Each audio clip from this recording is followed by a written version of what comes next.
할렐루야. 네. 우리 옆에 앉은 분에게 한번 인사합시다. 잘 오셨습니다. 잘 오셨습니다.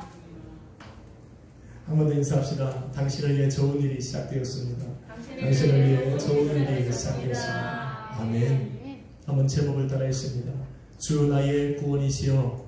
주 나의 구원이시여. 아멘.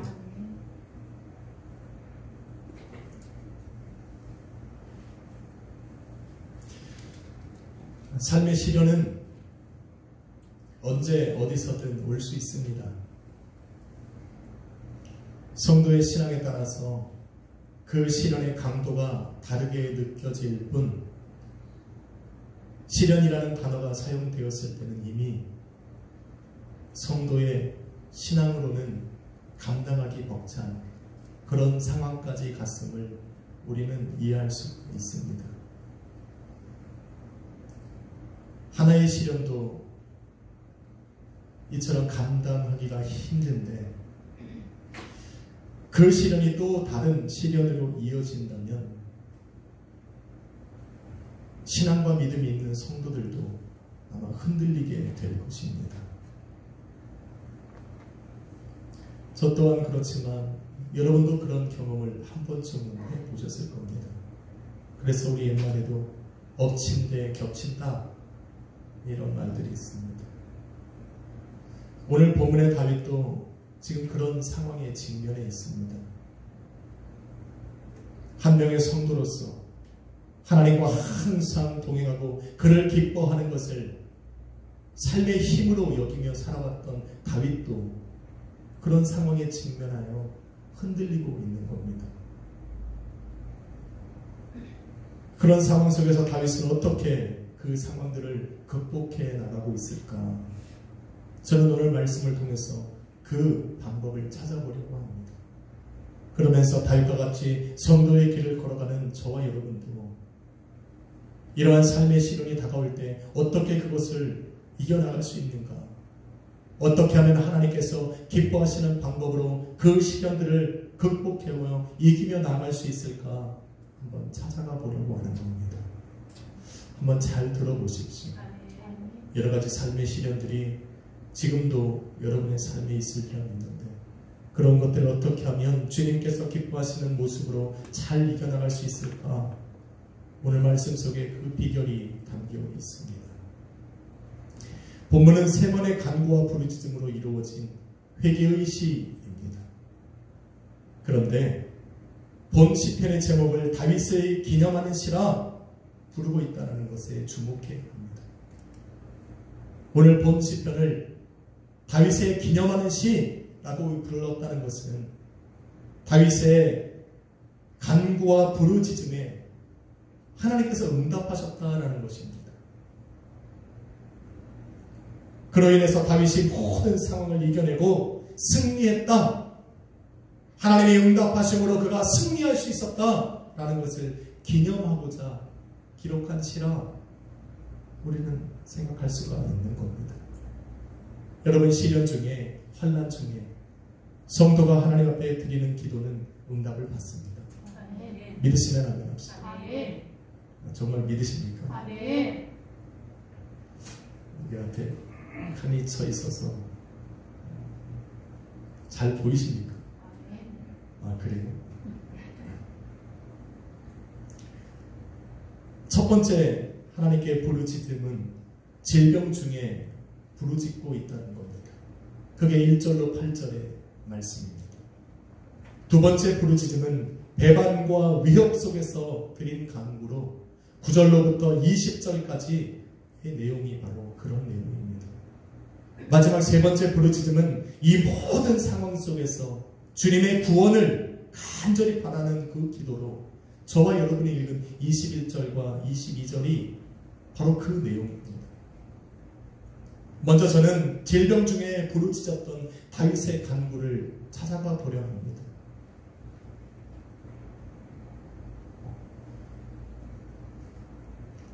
살다 보니 질병에서 자유한 사람들이 없다는 것을 알 수가 있었습니다. 크고 작은 질병으로 우리의 삶은 계속적으로 이어져 가는데 본문의 다윗은 가볍게 넘길 수 없는 질병에 걸렸다는 것을 쉽게 알아볼 수가 있습니다. 1절로 8절은 그가 얼마나 중한 병에 걸렸는지, 그가 질병에 걸려서 얼마나 고통 가운데 있는지를 잘 드러내 주고 있습니다. 그 고통은 화살이 찌름 같고 몸에 성한 곳이 없으며 뼈가 아프고 머리는 무거운 짐에 눌린 것처럼 무거워지고 있다 말하고 있습니다. 상처난 곳에서는 악취가 나고 그 내장은 뒤틀려서 허리를 펼 수조차 없는 상태에 지금 다윗은 있는 겁니다. 피곤함에 지쳐있고 마음은 늘 불안하여 상심하고 심장은 빠르게 뛰고 기력이 쇠하여서 몸은 가눌 수조차 없으며 시력마저 흐려져서 이제는 사물을 분간조차 할 수가 없는 이런 질병에 이른 겁니다. 아니 도대체 무슨 질병에 걸리면 이런 증상이 나옵니까? 세상이 지금 깜짝 놀라는 사실은 코로나도 전염이 무섭지 사실 걸리고 나니 별거 아니더라는 겁니다. 이렇게 말하면 좀 위험할지 몰라도 지금 이 앞에 우리 찬양팀들 코로나에 걸렸던 아이들 기쁨으로 찬양하는 것을 보니 그런 생각이 듭니다. 그렇다고 걸려서는 안 되고 조심해야 되는 겁니다. 지금이야 그렇지만 수천 년 전의 상황으로 생각을 해보면 지금 이런 상황에 걸려있는 다윗을 어떤 병이다 라고 진단할 수 있는 방법은 없습니다. 그런데 놀라운 것은 다윗도 자신이 어떤 병에 걸렸는지에 관심이 없다는 겁니다. 다윗의 관심은 오로지 하나님께서 이런 자신을 보고 계시는가, 하나님께서 이렇게 고통 중에 거하고 있는 자신을 하나님께서 지금 관심을 갖고 보고 계시는가에 모든 관심이 집중되어 있습니다. 다윗은 항상 주님께서 자신의 모든 것을 감찰하신다라고 고백하며 살아왔던 사람입니다. 그래서 병으로 고통받는 지금의 자신도 주님이 보고 계실 것이란 확신 중에 그런 확신을 갖고 있는 겁니다. 그래서 그런 확신 가운데서 그 하나님께 부르짖어 기도하고 있는 거예요. 9절에 이르길 주여 나의 모든 소원이 주 앞에 있사오니 나의 탄식이 주 앞에 감추이지 아니하리다. 여러분들이가 좋고 기분 좋고 모든 것이 감사할 때는 하나님이 마치 내 삶에 깊숙이 찾아와 구하는 것 같아도 막상 시련을 겪고 환난을 통과할 때면 하나님은 저 멀리 계시는 것처럼 느껴질 때가 있는데 다윗은 오히려 반대입니다. 기쁘고 즐거울 때는 우리 하나님을 찬양했고 시련과 환난이 자기의 삶에 다가오고 오늘처럼 정말 견디기 힘들 정도의 질병이 내 삶에 찾아올 때는 더욱더 하나님을 찾고 내 삶에 깊숙이 찾아와 구하시는 그 하나님을 더욱더 확실하게 나아가더라는 겁니다. 할렐루야. 이게 성도예요. 나 죽겠네 하지 마시고 오히려 그럴 때 하나님께서 내 삶에 찾아와 구하신다라는 그런 확신 중에 부르짖어야 된다는 걸 지금 말해주고 있는 겁니다. 그 하나님의 소원을 듣는 거예요. 여러분 누군가 하나님께 자신의 소원을 구하고 있다면 그 소원은 고통을 수반합니다. 무슨 말입니까? 나의 힘으로는 도대체 이룰 수 없다는 겁니다. 내가 하나님께서 둔 그 소원을 이루기에는 우리 하나님 한 분밖에 이루실 분이 없다는 것을, 그래서 그 하나님께서 내 삶에 그것을 이루어 주시기까지 우리는 고통 중에 기다려야 한다는 거예요. 그래서 주님께 드린 소원은 항상 고통을 수반합니다. 또한 우리 하나님께 소원을 드려 기도하는 그 성도의 기도를 우리는 탄식함의 기도라 라는 말로 표현을 합니다. 성도의 탄식에 관해서 신학자 사무엘 리는 이렇게 말을 합니다. 성도가 드리는 탄식함의 기도는 거룩한 심령의 아름다운 탄식이며 상한 심령을 치유하는 진통제와 같고 상한 심령의 흐름이자 호흡이다 말하고 있습니다. 성도는 그럴 수 있다는 거예요. 하나님의 소망을 두고 소원을 두고 살아가는 그 사람, 하나님께서 소망을 두고 하나님께서 그 소원을 이루어 주시기를 간절히 열망하는 그 성도는 탄식하며 기도할 수밖에 없는데 그것은 성도가 드리는 아름다운 탄식이다 말하고 있는 겁니다. 본문에 나오는 다윗의 탄식은 원망과 불평이 절대로 아닙니다. 하나님, 내 삶에 왜 이런 시련과 아픔을 주십니까? 하나님, 내 삶에 이러한 질병을 왜 주십니까? 라고 원망하고 불평하는 것이 아니라 다윗은 지금 자신의 상한 심령을 주님 앞에 드리고 있는 거예요. 다윗이 하나님께 구하는 소원은 무엇입니까? 단식하며 하나님 앞에 부르짖었던 그 기도의 제목은 무엇입니까? 38장 1절에 보니 여호와여, 주의 노하심으로 나를 책망하지 마시고 주의 분노하심으로 나를 징계하지 말아달라 기도하는 겁니다. 이게 소원이에요. 여러분, 죽을 병에 걸린 사람의 소원은 주여 나를 고쳐주십시오가 먼저 나와야 되는데 죽을 병에 걸려서 지금 신음하고 고통 중에 있는 다윗은 오히려 하나님을 향하여 간구하고 탄식하며 기도하기를 주여 나를 책망하지 마시고 그 분을 바라여 나를 징계하지 말아달라 기도하고 있습니다.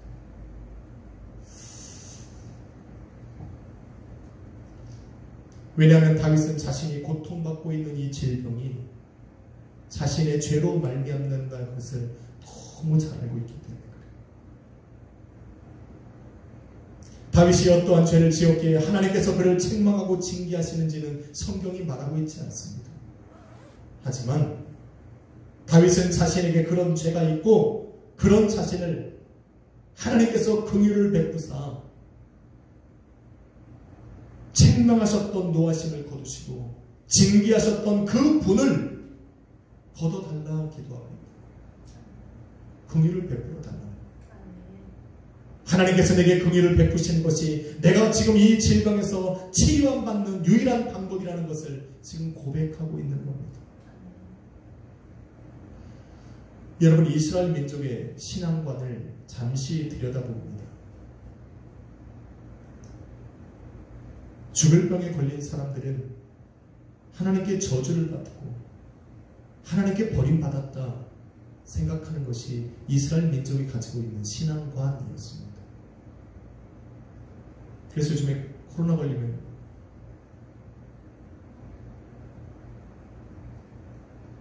하나님께 저주받고 하나님께 징계받는다 라고 생각하는 사람들도 있을 것입니다. 욥이 병에 걸려서 고통받고 있을 때 욥의 세 친구가 찾아와서 욥에게 회개를 촉구했던 이유도 이러한 신앙관 때문입니다. 신약에 들어와서도 다르지 않습니다. 문둥병이나 혈루병이나 또 나면서부터 안진뱅이나 나면서부터 앞을 보지 못하는 그런 사람들은 그의 부모의 죄든지 자기 자신의 죄든지 어떠한 모양으로든 그 죄로 말미암아 하나님께 저주를 받고 하나님께 징계를 받아서 그렇게 된다고 생각했습니다. 그래서 심한 경우에는 가족들도 그를 버려버리고 가족들도 외면하는 그런 상황과 직면하는 사람들도 있습니다. 지금 다윗이 딱 그런 사람입니다. 병으로 고통받는 것도 힘든데 병든 자신을 멀리하고 외면하고 비웃고 조롱하고 그런 사람들의 행동이 다윗을 더 아프게 만들고 있는 겁니다. 이런 상황 속에서 다윗이 할 수 있는 일이라곤 하나님 한 분만을 바라는 거예요. 하나님께서 내게 긍휼을 베푸시는 것을 구하는 것뿐입니다. 그래서 다윗의 두 번째 간구는 배반과 위협 속에서 드리는 탄식의 기도입니다. 11절에 이르길 내가 사랑하는 자와 내 친구들이 내 상처를 멀리하고 내 친척들도 나를 멀리했단 말이야. 근데 여기서 끝나는 것이 아니라 12절에는 내 생명을 찾는 자가 올무를 놓고 나를 해하려는 자가 괴악한 일을 말하여 종일토록 음모를 꾸민다.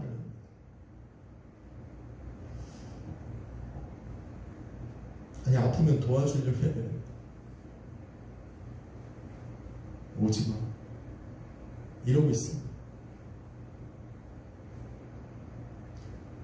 사실 다윗을 떠나고 다윗을 위해서 모함하고 다윗을 내어 쫓으려고 하는 이러한 자들은 원래 다윗이 강성할 때에 다윗을 방패 삼아 살던 사람입니다. 아유, 예배 자리에 나와서 줘라.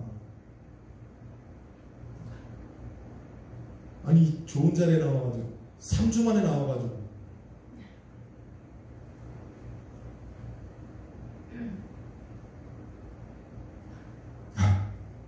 주여,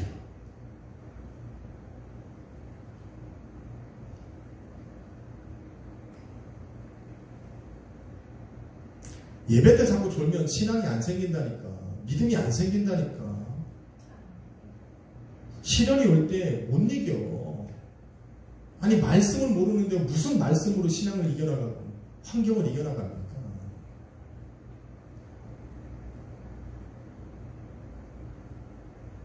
이들은 다윗이 강성할 때에 다윗을 피난처 삼아 살았던 사람들입니다. 다윗이 힘이 강할 때는 자신들의 욕망을 드러내지 못하는 그런 사람들이었습니다. 그런데 지금 다윗이 병들어 쇠약해지니 자신들의 본 모습을 드러내는 거예요. 자신의 이익을 위해서 다윗을 멀리하고 더욱이 하나님께서 다윗을 버렸다 생각하니 거침없이 달려들어 그를 헤아려 하고 있는 겁니다. 세상은 이럴 때 이런 말을 합니다. 억울하면 성공해라. 억울하면 성공해요. 성공하십시오. 이런 일을 당하지 않으려면 성공하면 됩니다. 그런데 우리가 알아야 할 것이 있어요. 성공한 사람들에게도 이런 상황은 다가옵니다. 성공했다고 해서 이런 상황을 쉽게 이겨나갈 수 있는 것도 아닙니다. 그래서 다윗은 더 좋은 방법을 찾는 거예요. 그것이 무엇이냐면 바로 사람의 길을 정하시는 하나님, 인간의 생사화복을 결정하시는 하나님께 도움을 청하고 있는 겁니다. 할렐루야.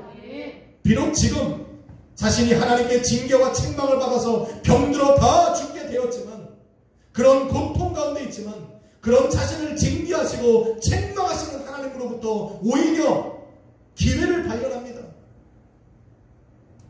자신을 아직 고아와 같이 내어버려두지 않으셨다는 거예요. 나를 하나님이 죽은 자와 같이 내어버려두지 않으셨다는 것을 발견한 겁니다. 세상은 다윗을 바라보면서 하나님께 버림받았다 이야기하는데, 오히려 다윗은 자신이 겪는 그 징계와 책망을 통해서 기회를 발견하는 거예요. 하나님께 나아가 고침받을 수 있는 기회, 무너져갔던 자신의 삶을 다시 회복시킬 수 있는 기회에, 그런 기회를 찾은 겁니다. 할렐루야. 그래서 15절에 이르길 여호와여 내가 주를 바랬사오니 내 주 하나님이 내게 응답하시리로다.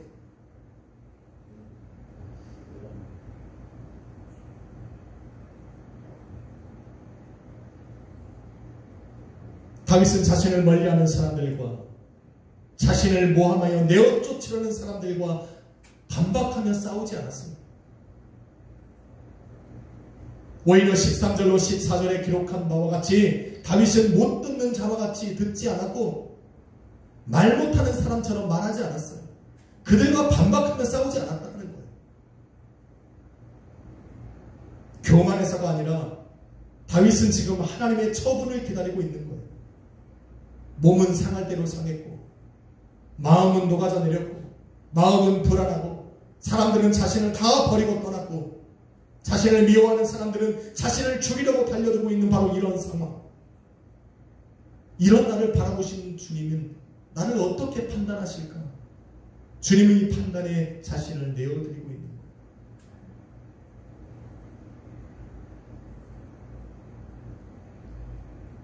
사람은 여러 모양으로 다윗을 판단했습니다. 그런데 다윗은 지금 그런 자신을 하나님의 판단에 내어놓고 있는 겁니다. 여러분, 저는 다윗의 이런 모습에서 예수님의 모습을 발견합니다. 다윗은 사실 죄를 지었기 때문에 하나님께 징계와 책망을 받는 것을 억울해할 필요는 없습니다. 그런데 예수님은 달라요. 예수님은 무죄한 분으로 오히려 사람들에게 이러한 모욕과 멸시와 천대를 받으신 분입니다. 심지어 십자가에 끌려 올라가 십자가 위에서 죽임을 당하시는 그런 억울한 일을 당하신 분입니다. 그런데 그런 예수님에 관해서 베드로전서 2장 22절로 23절은 이렇게 말을 합니다. 그는 죄를 범하지 아니하시고 그 입에 거짓도 없으시며 욕을 당하시되 맞대어 욕하지 않으시고 고난을 당하시되 위협하지 아니하시고 오직 공의로 심판하시는 하나님께 부탁했다. 하나님의 판단에 자신을 맡기고 힘든 일입니다. 선지자 예사야는 이런 주님의 모습을 도수장으로 끌려가는 어린 양으로 비유했고 털 깎는 자 앞에서 잠잠했던 그 양으로 비유를 했습니다. 잠잠했다. 하나님의 판단에 자신의 삶을 지금 맡기고 있는 거예요. 성경은 하나님께서 이런 주님을 기뻐하셨고 주를 죽은 자 가운데서 다시 일으키사 만주의 주요 만왕의 왕으로 삼으셨다 이야기를 합니다. 하나님 보좌 우편에 앉으사 세상을 심판하실 심판의 주로 삼으셨다라고 기록을 합니다. 맞다는 거예요. 그게 하나님의 판단에 나를 맡기고 하나님의 판단에 지금 자신의 삶의 문제를 맡겨드리고 하나님의 판단이 나를 죄인으로 정죄하여서 징계와 심판으로 다스리시든 의인으로 나를 판단하사 일으켜 세워주시든 하나님의 공의의 판단 앞에 나를 내려놓는 것 하나님은 기뻐하시더라. 그러기에 성도가 병들고 여러 모양으로 멸시와 천대를 받고 모함을 받아서 삶이 흔들릴 때 성도가 취해야 할 최우선적인 방법은 하나님의 판단에 나를 내려놓는 것. 하나님 마음대로 하세요. 나를 죽이시든 살리시든 나를 긍휼히 여겨 나를 다시 세워주시든 나를 죄인으로 짚하여 나를 저 구덩이 속에 나를 쳐 박아주시든 하나님의 판단에 나를 맡겨두는 것. 그러나 다윗은 막무가내로 기다린 것이 아니에요. 다윗은 인내하며 하나님의 판단을 기다리는 중에 성도가 가져야 할 마음을 이야기해 줬습니다. 그것은 바로 그 마음으로 자신을 향한 하나님의 선하심을 믿으며 기다리라는 것. 나를 향한 하나님의 선하심을 빼면 성도는 무너지고 맙니다. 성도의 기다림은 좌절이 되고 성도의 인내는 상처만 될 뿐입니다. 그런데 나를 향한 하나님의 선하심을 확실히 믿고 그 선하심에 의지하여 하나님의 판단을 기다리는 성도는 소망이 있습니다.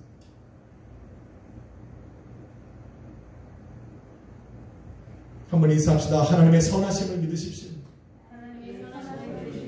아멘. 이것이 바로 다윗의 세 번째 강구입니다.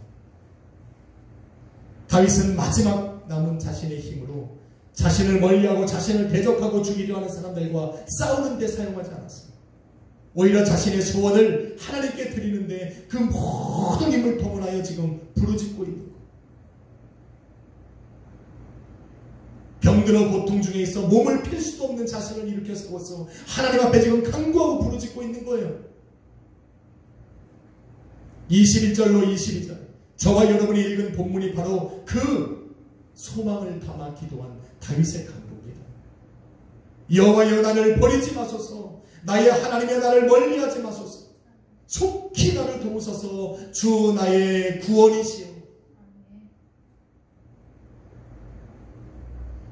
다윗이 하나님을 향하여 주 나의 구원이시여 하고 고백한 이 고백에 다윗의 모든 신앙이 들어있습니다.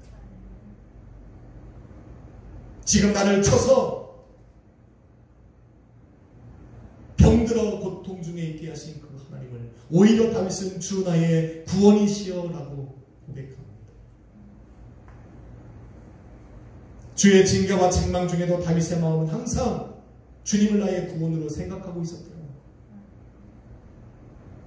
힘들고 아픈 그런 시련과 아픔 속에서도 주님은 나를 구원하시는 나의 구원이라 믿고 있었다라는 겁니다.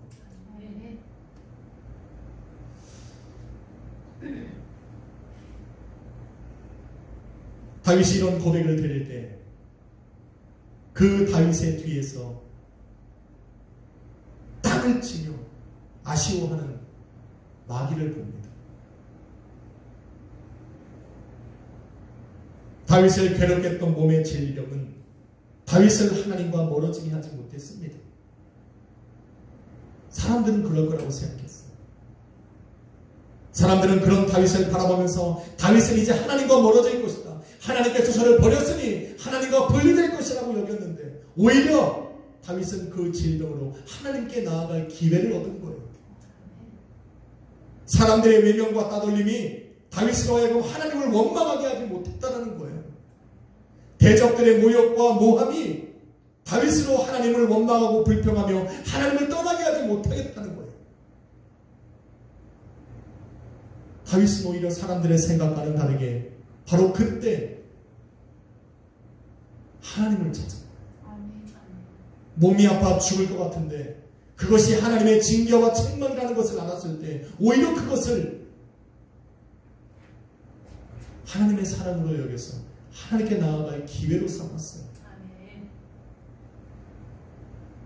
여러분, 하나님 앞에 모든 사람은 죄인입니다. 인정하십니까? 그래서 사람은 하나님 앞에 서기를 꺼려해요. 자신의 죄가 드러날까 봐. 하나님께 판단받는 것을 두려워합니다. 왜? 죄라는 것을, 죄인이라는 걸 알기 때문에. 그래서 요리조리 피해다니다. 그런데 이것은 마귀가 원하는 일이고 우리 안에 있는 죄가 기뻐하는 일입니다. 여러분, 죄의 무서움은 우리로 하나님을 멀리하게 한다는 거예요.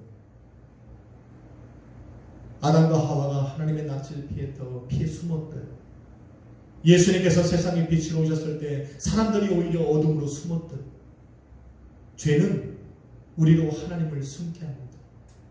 하나님과 멀리하게 합니다. 하나님의 낯을 피하게 하고 하나님의 음성의 귀를 가리게 만듭니다. 다윗은 분명 죄를 지었습니다. 그래서 하나님을 멀리했고 하나님의 음성을 외면했고 하나님 없이 하나님을 두려워하지 않고 겁없이 살아가고 있었는데 하나님께서 그런 다윗을 친 겁니다. 다윗의 몸에 감당할 수 없는 질병을 줘서 그것이 바로 하나님의 징계요 하나님의 책망이라는 것을 알게 할 수 있습니다.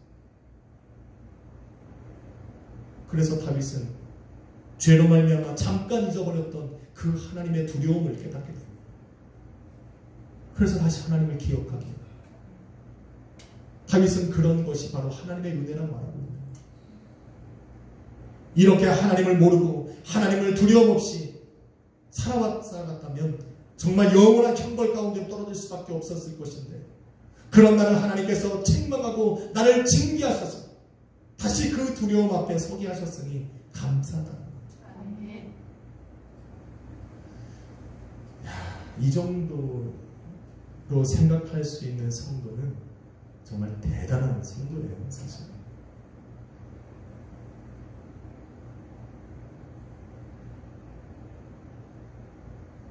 죄는 사람의 눈을 가립니다. 사람의 마음을 강팍하게 해서 하나님을 두려워하지 않게 해요. 그렇게 살아왔던 다윗이 질병 중에 여호와를 찾은 거예요. 하나님의 두려움과 맞췄고 그래서 오히려 기뻐하고 있는 거예요. 그러니 성도는 죄로 인해 징계와 책망을 받는 것을 두려워하기보다는 죄에 가려져서 하나님을 찾지 않고 살아왔던 자신의 삶을 두려워해야 돼요. 그런 나를 하나님께서 치셔서 하나님의 두려움 앞에 세우심을 오히려 감사해야 돼요. 그렇게 주님이 함께하고 계심을 알았다면 이제는 모든 상황 속에서 주님을 잊지 않고 찾고 주님 앞에 나가서 자신의 마음을 토해내는 그 탄식함의 부르짖음 속에 살아가야 돼요. 그리고는 자신의 소원을 주님의 판단에 맡겨드려야 합니다. 만일 우리가 이렇게 할 수 있다면 저와 여러분이 지금 겪고 있는 이러한 문제들, 또 질병들, 해결할 수 없는 여러 가지 시험들은 바로 주님의 손으로 넘겨드리는 거예요. 나는 맡겼으니까. 나는 회개하고 그 주님을 찾았고 나를 찾아오신 그 주님 앞에 주님의 판단에 나의 모든 것을 맡겨드리고 그 주님의 선하심을 믿으며 주님을 기다리고 있으니까 나의 모든 문제는 누구에게로? 우리 주님에게로 이전된 거예요. 이젠 주님의 판단에 나를 맡기는 거예요. 여러분, 주님이 어떻게 하실까? 궁금하지 않으십니까? 당연합니다. 우리 주님이 문제를 해결해 주지 않으실 수밖에 없어요. 해결해 주실 수밖에 없죠. 왜냐하면 죽이고 망하게 하셨어. 완전히 넘어지게 하실 것 같았으면 아니 그냥 내버려 두시는 게 우리 하나님 방법이에요. 언제까지? 주님 이 땅에 오실 때까지. 최후의 심판 앞에 심판의 자리에 설 때까지 내어버려 두시는 것이 하나님의 방법이에요. 그런데 굳이 책망하고 징계하시는 이유는 무엇일까? 돌아서게 하겠다는 거예요. 아직 내가 너에게 관심이 있다는 것을 알려주고 계시는 거잖아요. 믿으시면 아멘 합시다. 자녀를 책망하는 아버지와 같이 성도의 인생과 가정과 그가 행하는 모든 일을 흔들어 놓으신다는 것은 그가 완전히 넘어지기 전에, 완전히 하나님을 떠나서 하나님과 분리된 삶을 살아가기 전에 지금까지 네가 놓고 살았던 주님의 손을 다시 잡을 기회를 주시는 겁니다. 믿으시면 아멘 합시다. 이것을 우리는 주님께서 주시는 시험이라고 말합니다. 피할 길을 예비해 두시고 우리를 테스트하시는 주님의 사랑입니다. 아파 죽을 것 같은데 이것이 하나님의 은혜요. 고난 중에 있는 사람에게 이것이 내게 유익이다 라고 말하는 것처럼 정말 듣기 불편한 말이 없을 것이나 죄로 가려졌던, 죄로 외면하고 살았던 그 주님의 두려움을 우리로 알게 하시는 그 주님은 우리를 다시 건져내시겠다는 의도를 담고 계시는 겁니다. 그래서 사랑이란 말이에요. 그래서 은혜란 말이에요. 그런 가운데서도 주님의 손을 안 잡았다? 이건 뭐 말이 필요 없는 거죠. 하나님께서 우리에게 질병을 주시고 코로나 걸려서 우리의 삶을 뒤돌아보게 하셨는데 그 뒤돌아보게 하시고 회개하신 그 일을 다시 해? 말이 필요 없는 거죠. 그거는.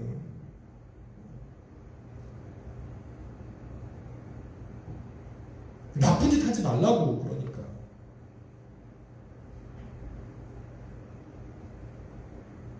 이렇게 주님의 시험으로 자신의 죄를 깨닫고 주의 징계와 책망을 깨달았다면 손 내밀어 그 주님의 손을 잡아야 되는 거예요. 그래서 거기서 건져 나가야 돼요. 아쉬워하지 말고 주님께로 돌아가면 되는 겁니다. 회개하고 돌이키는 자들의 모든 것을 다시 회복시키실 수 있는 그 주님, 그 주님을 의지하고 나아가면 되는 거예요. 성도가 할 수 있는 게 뭡니까? 회개밖에 더 있어요. 내가 내 몸을 씻어 정결케 할 수 없으니 나를 정결케 할 수 있는 주님 앞에 회개해야죠. 나를 징계하시고 나를 책망하시는 그 주님 앞에 그 분노를 멈추시고 그 진노하심을 멈춰달라, 긍휼을 베풀어 달라 기도하는 것밖에 없지 않습니까?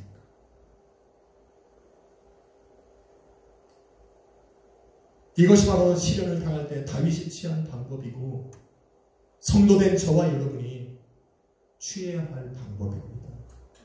할렐루야. 호세아 6장 1절은 이렇게 말을 합니다. 오라 우리가 여호와께로 돌아가자. 여호와께서 우리를 찢으셨으나 도로 낫게 하실 것이요 우리를 치셨으나 싸매어 주실 것입니다. 성도에게 힘이 되는 말씀. 돌아가면 주님이 뻗은 그 손을 잡으면 회복된다. 믿으시면 아멘 합시다. 사랑하는 성도 여러분, 죄는 다윗을 흔들어 넘어뜨릴 만큼 교묘하게 다가옵니다. 죄는 사람의 눈을 가려 잠시 하나님을 보지 못하게 하고 사람의 마음을 강팍하게 해서 주님을 두려워하지 않게 만듭니다. 담대하게 죄를 범하게 만듭니다.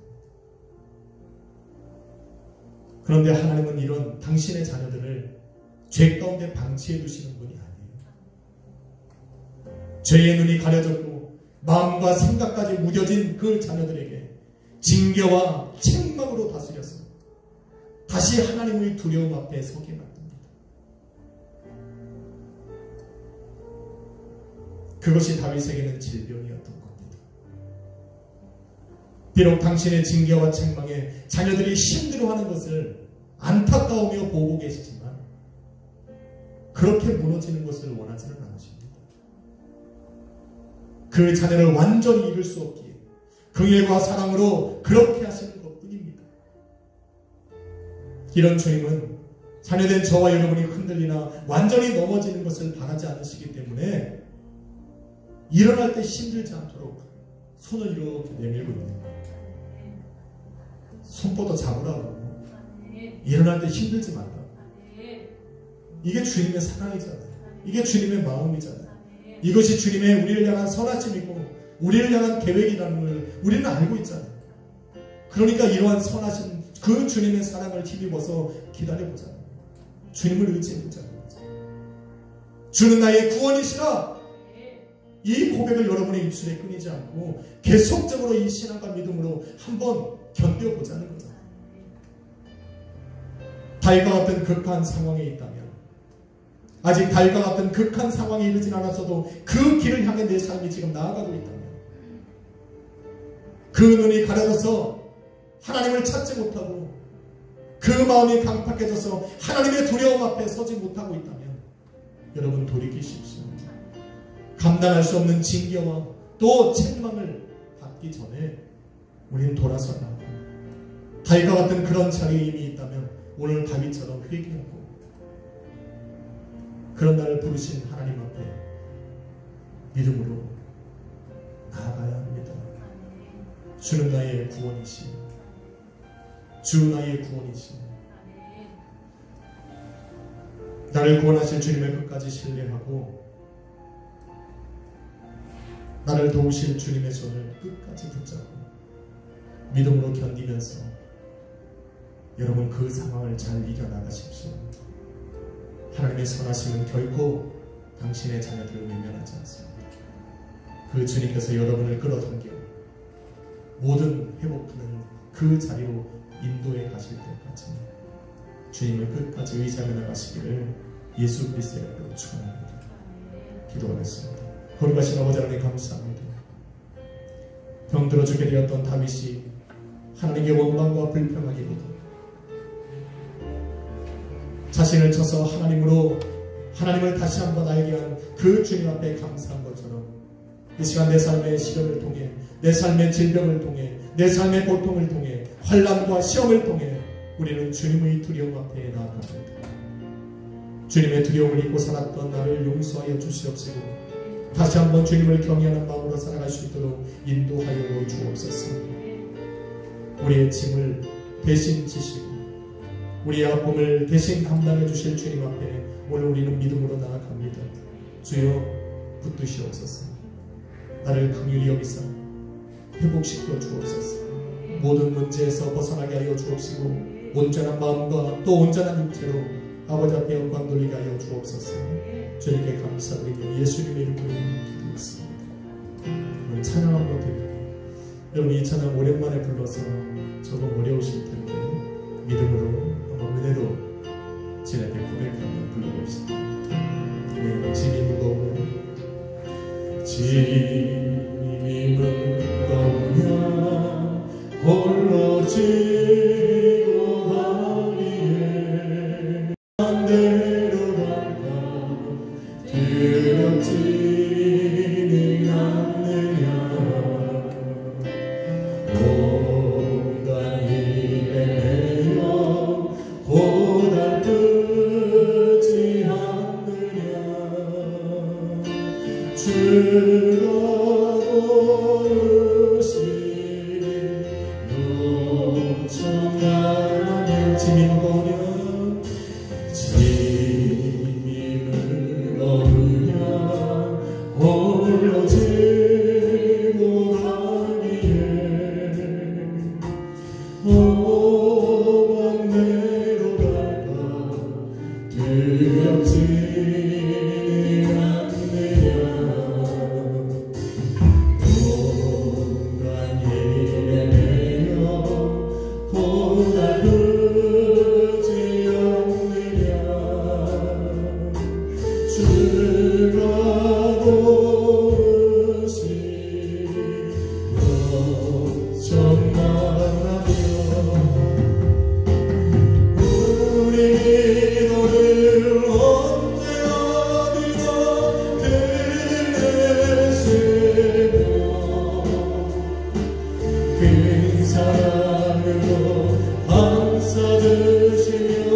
영원하고 우리 기도를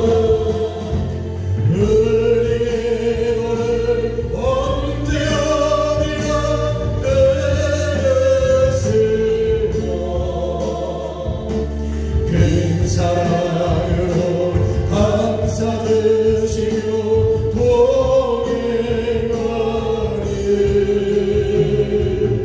내가 신앙할 때 기억해야 할 것은 예수께 가면서 내게로 우리 기도를 언제 어디나 들으시며 우리 기도를 언제 어디나 들으시며 큰 사랑으로 감사드시며 동행하니 내가 생각하는 기억해야 할 것은 예수께 가면서 이 새벽에 한번 기도합시다. 아버지 오늘 다리가 같이 우리도 고통 중에 있습니다. 시련 가운데 있습니다. 질병 가운데 있습니다. 아버지 하나님 우리를 회복시켜 주옵소서. 회개하며 나아가 우리를 치료하여